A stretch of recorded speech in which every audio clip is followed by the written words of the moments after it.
नमस्कार, स्वागत है आपका। मैं हूं आपके साथ सपना दीपक मदेशिया। बुलेटिन का आगाज करेंगे। कुरुक्षेत्र में रन फॉर योग मैराथन कार्यक्रम का आयोजन किया गया है। इस मौके पर सीएम नायब सिंह सैनी ने शिरकत की, जिसके बाद सीएम नायब सिंह सैनी ने रन फॉर योग मैराथन को हरी झंडी दिखाकर रवाना किया। इंटरनेशनल टॉप से सभी हमारे खिलाड़ी 21 जून के योग दिवस की बहुत बहुत बधाई भी है, शुभकामनाएं भी है। और आज हम 21 जून से लगभग 6 दिन पहले ये पूरे प्रदेश भर में आज मैराथन का आयोजन हो रहा है। ये योग का कार्यक्रम 21 जून से ठीक 25 दिन पहले हरियाणा प्रदेश में एक योजनाबद्ध तरीके से युवाओं को और हरियाणा के हर नागरिक को इस योग के साथ जोड़ करके फिट इंडिया मूवमेंट को आगे बढ़ाने का ये संकल्प लिया था कि हमारा युवा फिट हो और वो नशों से दूर हो। जो इस योग दिवस की थीम भी है, वो theme one earth one health, एक पृथ्वी एक स्वस्थ, ये इसकी थीम है। और हमने इस थीम के अंदर हरियाणा में जोड़ करके योग युक्त नशा मुक्त हरियाणा हम मिलकर के बनाएंगे। और इसको लेकर के हम 25 दिन पहले हर विभाग, हर एनजीओ, हर संस्था इसे योग के साथ जुड़ करके हर रोज अपने अलग अलग कार्यक्रम कर रहे हैं।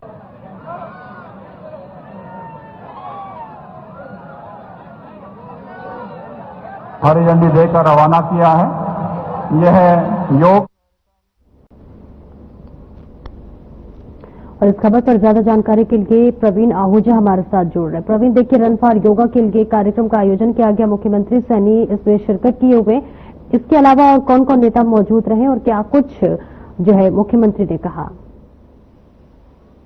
जी सपना, बिल्कुल बता देते हैं कि योग दिवस की तैयारियों को लेकर पूरे प्रदेश में लगातार जो है तमाम जिलों में जो है योग कक्षाएं लगाई जा रही है। लोगों को योग के प्रति जागरूक करने के लिए लगातार प्रयास किए जा रहा है। पिछले 1 माह से लगातार ये जो कार्रवाई चल रही है, क्योंकि 21 जून को अंतर्राष्ट्रीय यानी कि अंतर्राष्ट्रीय विश्व योग दिवस का जो आयोजन होना है, जिसको लेकर पूरे भारतवर्ष में ये तो तैयारियां चल रही है, तो उसको लेकर प्रदेश हरियाणा प्रदेश में विशेष तैयारियां चल रही है। तो उसको लेकर आज जो है कुरुक्षेत्र हरियाणा प्रदेश की धर्म नगरी कुरुक्षेत्र है, वहां पर प्रदेश के मुख्यमंत्री नायब सिंह सैनी ने आज मैराथन दौड़ के द्वारा मुख्य अतिथि के रूप में शिरकत करी है। वो तमाम यूं कहें कि हजारों से लाखों लोग वहां पर पहुंचे हैं और लोगों ने सबसे अच्छी बात ये रही है सपना इसमें कि लोगों ने बढ़ चढ़ के इसमें सहयोग दिया है। इसमें खास तो ये रहा कि एक तो मैराथन की दौड़ है और सबसे बड़ी बात है जो योग को लेकर जो लोगों को जागरूक करने की जो पहल की है, इसके साथ साथ प्रदेश के मुख्यमंत्री ने अपनी स्पीच के दौरान ये भी कहा है कि हरियाणा प्रदेश को एक तो नशा मुक्त और लोगों को निरोगी काय के साथ लेकर चलना है। तो नशा मुक्त का संदेश तो मुख्यमंत्री पहले दिन से दे रहे थे कि प्रदेश के युवाओं को नशे से दूर रखना है और नशे की जो गर्त में जो जा चुके हैं उनको भी वापस लाना उनका सार्थक प्रयास होगा। तो उसी को लेकर जो है 21 तारीख की जो योग की कक्षाएं हैं वो लगातार जारी है। तो इसको लेकर जो आज मैराथन दौड़ की गई, तो मैराथन दौड़ में प्रदेश के कई जो कैबिनेट मंत्री और राज्य मंत्री भी मौजूद रहे और तमाम लोग, खास करके पूरा जिला प्रशासन भी वहां मौजूद रहा और सबने मिलकर मैराथन दौड़ में हिस्सा लिया। प्रदेश के मुख्यमंत्री सर्वप्रथम आगे रहे और लोगों को एक युवाओं को खास करके बहुत बड़ा संदेश देते नजर आया और उन्होंने एक संदेश भी दिया है कि प्रदेश को आगे बढ़ाने के लिए हमें युवाओं की सख्त जरूरत है और युवाओं का साथ लेना बहुत जरूरी है। तो उसको लेकर जो है सबसे पहले आप सभी को नशा से मुक्त होना पड़ेगा, जिसमें पहले भी जो साइकिलों कान की यात्रा दो बार प्रदेश में जारी की जा चुकी है। तो अब जो है नई सार्थक पहल जो प्रदेश के मुख्यमंत्री की ओर से की जा रही है कि एक तो नशा मुक्त और इसके साथ योग का होना बेहद जरूरी है ताकि शरीर को स्वस्थ रखा जाए। तो उसको लेकर जो है आज धर्म नगरी कुरुक्षेत्र में कार्यक्रम आयोजित किया जा रहा है और 21 तारीख को भी मैं आपको बता देना चाहता हूं सपना कि 21 जून को यानी कि यही इसी धर्म नगरी कुरुक्षेत्र में प्रदेश के मुख्यमंत्री 21 तारीख को बहुत बड़ा संदेश प्रदेशवासियों को देंगे और जो योग गुरु रामदेव है वो भी इस कार्यक्रम में शिरकत करेंगे। जी सपना। बिल्कुल। देखिए कितनी संख्या में भीड़ इकट्ठी थी और क्या कुछ सुरक्षा के इंतजाम किए गए थे, क्योंकि प्रवीण आज कल हम देख पा रहे हैं कि कई ऐसे हादसे भीड़ में ही हो रहे हैं। हम लोग सुरक्षा को लेकर बात कर रहे थे, क्योंकि जो है अपने प्रदेश के मुख्यमंत्री नैब सिंह सैनी का अपना गृह क्षेत्र है और यहाँ सुरक्षा तो पहले से ही चौबंद थी कि किसी प्रकार की जो लोग दूर दराज क्षेत्रों से आ रहे हैं उन्हें शहर में प्रवेश करने में किसी प्रकार की दिक्कत का सामना ना करना पड़े, तो उसको लेकर तमाम सुरक्षा के जो पहलू थे उसे पहले से पूरा कर लिया गया था और लगातार पेट्रोलिंग भी की जा रही थी और तैयारियां पूरे प्रशासन की ओर से वो मुकम्मल कर ली गई थी। तो उसको लेकर जो है आज ये कार्यक्रम आयोजित किया गया। तो इसमें प्रदेश के मुख्यमंत्री ने जो लोगों को संदेश भी दिया है कि जो है हम लोग अब आने वाले समय में काफी अच्छे विकास कार्य को लेकर प्रदेश में आगे बढ़ रहे हैं और उसके साथ साथ जो है हमें स्वास्थ्य का लाभ लेना, स्वस्थ रहना ये हम सबके लिए बहुत जरूरी है। तो उसको लेकर जो है तमाम सुरक्षा व्यवस्था है वो चौबंद रही और पूरी तरह से व्यवस्था को बनाए रखने में जिला प्रशासन द्वारा से हो रहा है। जी जी बिल्कुल। जितने लोगों की मौजूदगी रही उनमें से कुछ लोगों से आपने बात की होगी, क्या कुछ इनकी प्रतिक्रिया सामने आई? अपने बीच मुख्यमंत्री को पाकर क्या कुछ कह रहे थे? इसमें स्थानीय लोगों की बात करें तो काफी लोग खुश नजर आ रहे थे। उनका कहना था कि इस तरह की सार्थकता पहल अगर हमेशा होती रहनी चाहिए। इससे क्या है कि प्रदेश के युवाओं में एक जागरूकता आएगी, प्रदेश के लोगों में भी जागरूकता आएगी। जो बच्चे हैं, बड़े हैं, बूढ़े हैं, महिलाएं हैं, इन सभी लोगों को योग का जो साधक होना बहुत जरूरी है। तो ये समय समय पर इस तरह के कार्यक्रम आयोजित जो है पूरे जिले में होने चाहिए, जिले के अलावा तो प्रदेश में भी होने चाहिए। तो जो खास करके वहाँ जो युवा लोग थे वो काफी खुश नजर आ रहे थे, क्योंकि मैराथन दौड़ थी और दौड़ में तो हर आदमी चाहता है कि वो दौड़ के अपने जीवन को सार्थक बनाए, क्योंकि दौड़ना स्वास्थ्य के लिए बेहद जरूरी है। तो इसलिए मैराथन दौड़ थी और इसके साथ साथ तमाम लोगों में एक और चर्चा भी देखी गई थी। उन्होंने कहा था कि जिस तरह से नशे को लेकर जब प्रदेश के मुख्यमंत्री एक संकल्प लेके चल रहे हैं कि प्रदेश में नशा मुक्त करना है, तो वो लोगों में चर्चा नजर आ रही थी। कह रहे कि बहुत अच्छा पहल है कि इस तरह से जब प्रदेश को नशा मुक्त कर दिया जाएगा तो स्वाभाविक है जो युवा है उन्हें रोजगार भी मिलेगा। जो नशे के कारण जो लोग अपने घरों को खराब कर चुके हैं, जिनके कारण एक युवा के कारण पूरा घर खराब हो जाता है, उससे भी बचाया जा सकता है। तो ये चर्चा बड़ी काफी सुनने में मिल रही थी। तो लोग काफी इसमें जो है खुश नजर आ रहे हैं कि इस तरह की जो दौड़ है वो अक्सर प्रदेश में सभी जिलों में होती रहनी चाहिए। जी सपना। बिल्कुल। खासतौर से हम देखते हैं कि कोई बड़े नेता या फिर खुद मुख्यमंत्री जब आते हैं तो एक तबका ऐसा जरूर होता है जो विरोध करता है। क्या ऐसी कोई तस्वीर सामने आई? जी, कई बार हम देखते हैं जब कोई बड़ा नेता या फिर मुख्यमंत्री खुद आते हैं तो कई ऐसा तबका होता है जो नाराज होता है, कोई विरोध प्रदर्शन करता है, चाहे वो विपक्ष की बात कर ले या फिर किसी और लोग की। क्या ऐसी कोई तस्वीर देखने को मिली? सपना ऐसा तो कुछ नहीं था कि तमाम जो लोग अपने मंच पर जो उपस्थित थे तो सभी अपने मुख्यमंत्री के सहयोगी रहे, सबने बढ़ जाता सहयोग भी दिया है। इस तरह हालांकि विपक्ष की तरफ से अभी तक कोई भी टिप्पणी नहीं आई है, ना ही कोई अभी तक से किसी भी विपक्षी नेता की कोई बात आई है। लेकिन ये जो कार्यक्रम रहा ये खास करके प्रदेश में एक ऐसा संदेश देने के लिए दिया गया था कि मैराथन दौड़ में सभी शामिल हो। उसमें ना तो विपक्ष को खास तौर निमंत्रण दिया जाता है, ना किसी और को, तो ये सभी के लिए लागू होता है। तो इसको लेकर जो तमाम जो तैयारियां वो तो खैर पहले से ही चल रही थी, क्योंकि प्रदेश के मुख्यमंत्री का प्रोटोकॉल था। तो इसमें जो है सामूहिक रूप से कार्यक्रम था। तो लेकिन ये जो देखने वाली बात है ये काफी सराहनीय रहा है। तो तमाम जो लोग थे वहाँ सभी ने इस कार्यक्रम को सराहाया है कि इस तरह के कार्यक्रम जो है वो बेहद जरूरी है, लोगों में जागरूकता भी आएगी और लोग स्वास्थ्य का लाभ भी ले सकते हैं। जी सपना। बिल्कुल। देखिए 21 जून को योग दिवस है और ऐसे में भारी संख्या में लोग इसमें भाग लेने वाले हैं। बहुत सारे लोग वर्चुअली भी देखने वाले हैं। लेकिन बात करेंगे फिजिकल तौर पर जो लोग शामिल होंगे, क्या उनमें आम लोग भी हैं? उसके प्रोसेस क्या है? रजिस्ट्रेशन कराने पड़ रहे या फिर कैसे क्या कुछ है? जी सपना, आवाज कुछ दब रही है, नेटवर्क की दिक्कत है। बिल्कुल, मैं इसे ठीक कराती हूँ। बहुत बहुत शुक्रिया आपका इस महत्वपूर्ण जानकारी के लिए।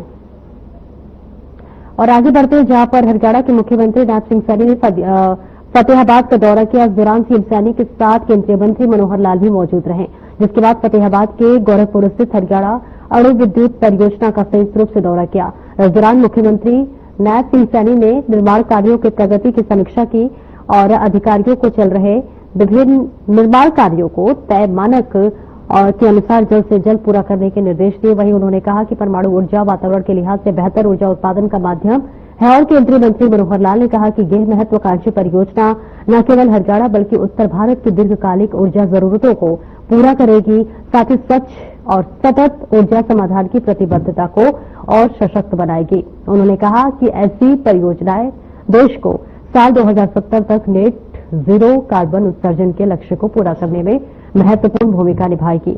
आपको बता दें, प्रधानमंत्री नरेंद्र मोदी के नेतृत्व में देश को परमाणु ऊर्जा के क्षेत्र में अग्रणी और आत्मनिर्भरता सुनिश्चित करने की दिशा में यह परियोजना दूरदर्शी कदम है।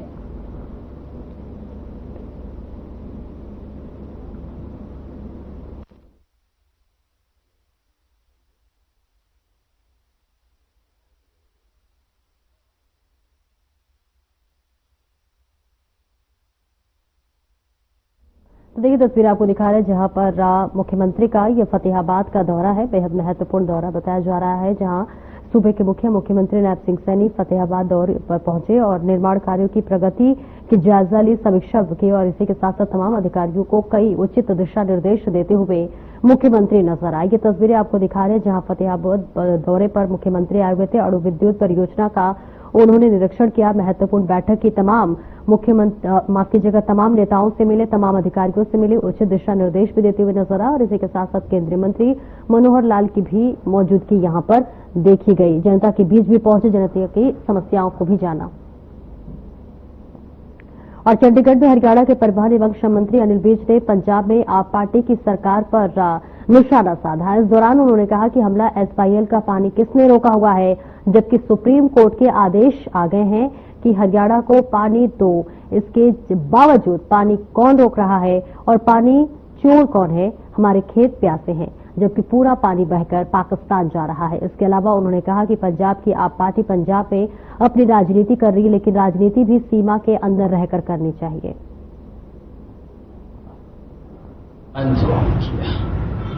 पीक सीजन में भी 16,000 मेगावाट चाहिए हमारे पास है। हमारे पास जो हम जनरेट करते हैं वो है ही है। आके भी हमने अभी यमुनानगर में 800 मेगावाट का लगाया, आदरणीय प्रधानमंत्री जी आए थे। हम हिसार में भी लगाने की तैयारी कर रहे हैं, हम पानीपत में भी 2 लगाने की तैयारी। लेकिन बिजली हमें बाहर से भी मिलती है और हमारे लॉन्ग टर्म एग्रीमेंट हुए, हमारे पास कोई कमी नहीं है। जहां तक सिस्टम की बात है तो आधा सिस्टम तो मेरे नाम से ठीक हो जाता है, ठीक है ना जी। मैंने पहली मीटिंग में ही इनको कहा था, ये जो फॉल्ट पड़ते हैं जिनसे 1 घंटे लाइट बंद होते हैं, ये फॉल्ट पड़ते हैं ओवरलोडिंग से। तो मैंने कहा सारे हरियाणा के जितने ट्रांसफार्मर्स हैं उसके ऊपर देखो लोड कितना है और ट्रांसफार्मर कितने का लगा हुआ। अगर 100 का लगा हुआ 150 का लोड है तो उसको 200 का कर दो। और वही महेंद्रगढ़ सिटी थाना पुलिस ने एक शातिर बदमाश को गिरफ्तार किया है, जहां पर यह आरोपी करीब 10 महीने से फरार चल रहा है। आरोपी की पहचान सौरव के रूप में हुई है, जो कि महेंद्रगढ़ का ही रहने वाला है। आरोपी ने 22 अगस्त 2024 को मोहल्ला ढाड़ी के रहने वाले भगवान पर अपने साथी नवीन के साथ मिलकर हमला कर दिया था, जिसमें घायल की इलाज के दौरान मौत हो गई थी और पुलिस ने हत्या का मामला दर्ज कर जांच शुरू कर दी है। इस मामले में कार्रवाई करते हुए पुलिस ने पहले आरोपी नवीन को गिरफ्तार किया है और इसके साथ ही आप सौरव को भी गिरफ्तार कर लिया गया है।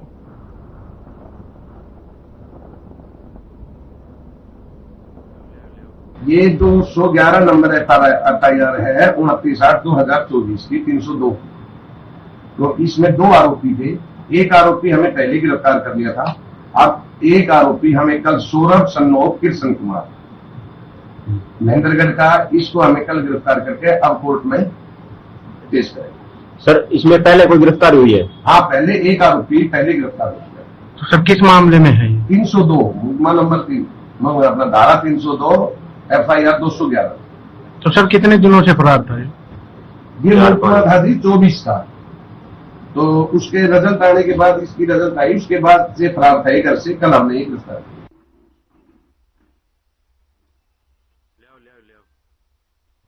और झज्जर के गांव गोरिया के दर्जनों किसान परिवारों पर रोजी रोटी का संकट आन खड़ा हुआ है, जो 200 एकड़ जमीन उनकी बुआई और खेती के लिए थी और वहां पर चाइनीज पावर प्लांट की वजह से जल भरा हो गया। ऐसे में रही सही कसर क्षेत्र में लगी छोटी छोटी फैक्ट्रियां हैं जिनको केमिकल युक्त पानी उनके खेतों में आता है और इसी समस्या को लेकर गांव गोरिया के काफी संख्या में किसान झज्जर में उपायुक्त से मिलने आए थे और इन किसानों ने उपायुक्त से उनकी रोजी रोटी बचाने की गुहार लगाई है। किसानों का कहना था कि उपायुक्त से उन्हें इस मामले में ठोस कार्रवाई करने का आश्वासन मिला है। साथ ही किसानों ने कहा कि वैसे तो वे पिछले कई साल से शासन और प्रशासन के अलावा अदालत में भी गुहार लगा चुके हैं, लेकिन अभी तक उनकी समस्या का समाधान नहीं हुआ है।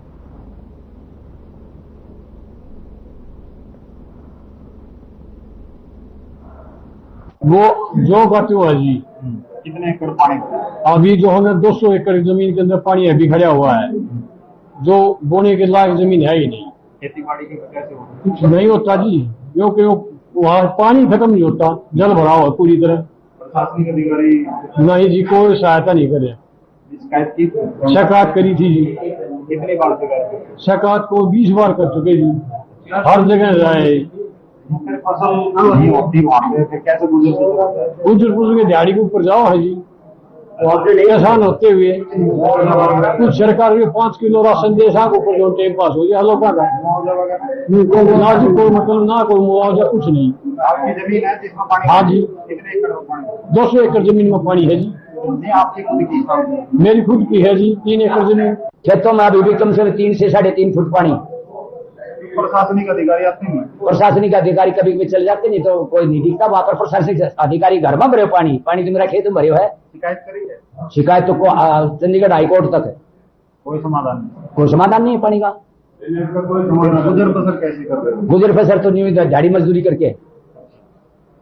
ऐसा क्यों? और क्या करें तो? नहीं, और क्या करें तो? सरकार को जो रांट ना वो देती नहीं हमको जो राहत, तो मजदूरी करनी पड़ेगी। मुआवजे की मांग नहीं करी? मुआवजे की मांग तो है, एनटीपीसी के अंडर आता है, वो तो बोलते हैं सरकार से का इससे क्या ताल्लुक है। पानी का लेवल बढ़ा है, वो जो है भाई मुआवजा की मांग करते हैं। पहले एनटीपीसी ने 4-5 साल दिया था, अब नहीं दे रही, बंद कर दिया उन्होंने।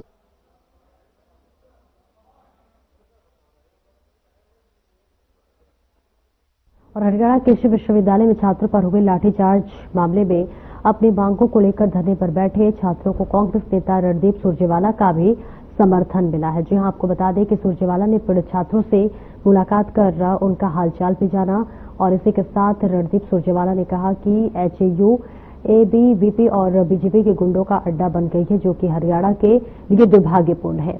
अपनी मांगों को लेकर शांतिपूर्ण धरनारत छात्रों का पर बेरहमी से लाठियां बरसाना और फिर रात में कुलपति की शह पर चीफ सिक्योरिटी गार्ड और फैकल्टी के लोगों द्वारा छात्रों पर लाठी डंडे बरसाना देश की यूनिवर्सिटी में पहली बार देखने को मिला है।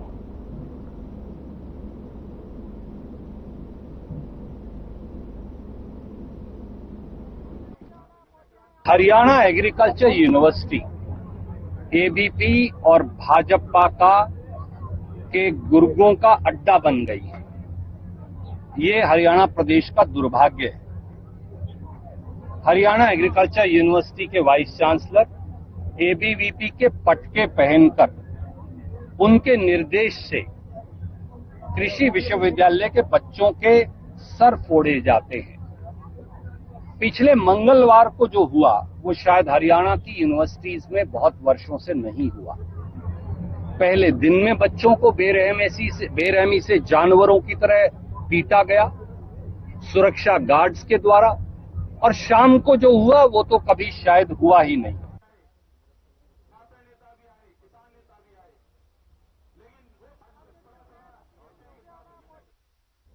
हिसार के चौधरी चरण सिंह विश्वविद्यालय के गेट नंबर 4 पर चल रहे धरने का आज 5वां दिन है। लगातार छात्र अपनी मांगों को लेकर प्रदर्शन कर रहे हैं। छात्रों की मांग है कि हमारी स्कॉलरशिप पहले की तरह ही मिलनी चाहिए और जिन लोगों ने बच्चों पर लाठी चार्ज किया है उनकी गिरफ्तारी होनी चाहिए। और इसके साथ ही साथ जिसके चलते आज संयुक्त किसान मोर्चा ने छात्रों को समर्थन दिया है। किसान नेता रवि आजाद ने बच्चों से मिले और उनके साथ कंधे से कंधे मिलाकर साथ चलने को कहा। साथ ही साथ उन्होंने कहा कि हम यहाँ बच्चों को समर्थन देने के लिए आए हैं। अगर छात्रों को इंसाफ नहीं मिला तो हम यहीं पर बैठने का काम करेंगे।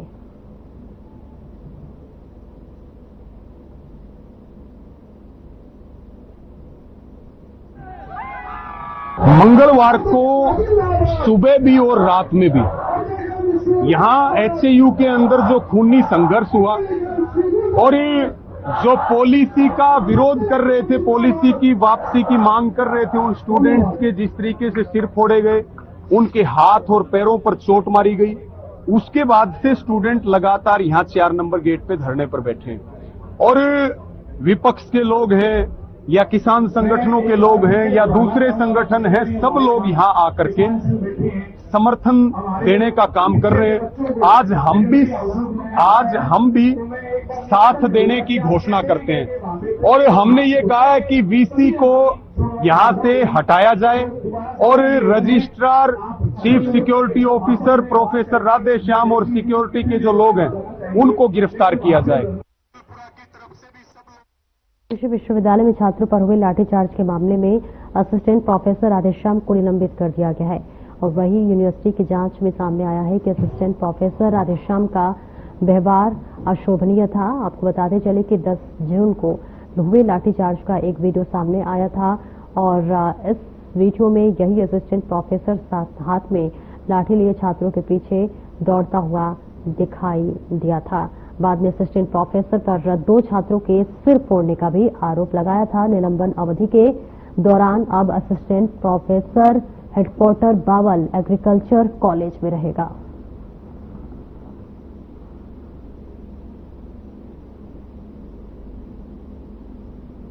जो हम यहां देखने लग रहे और जो हमारा अनुभव है उसके आधार पे 2-3 बात मैं आपके बीच में रख रहा हूं और वो बात ठीक लगे तो मान लियो, ना ठीक लगे तो कोई बात नहीं। पहली बात तो ये है कि भाई स्टूडेंट का आंदोलन पूरे देश में बिल्कुल जीरो हो रहा और यहां इतनी बड़ी नाइंसाफी हुई कि आपने हिम्मत दिखाई। मैं तो ये चाहता हूं आप लोग जितने हमारे भाई बहन बैठे हो इसके लिए बधाई के पात्र हो कि आप इतने मजबूत सिस्टम के साथ लड़ाई लड़ने का काम कर रहे हो, आपको सैल्यूट है इसके लिए। लेकिन मेरा निवेदन यह है कि भाई यहां पे मुद्दा है स्कॉलरशिप की पॉलिसी का।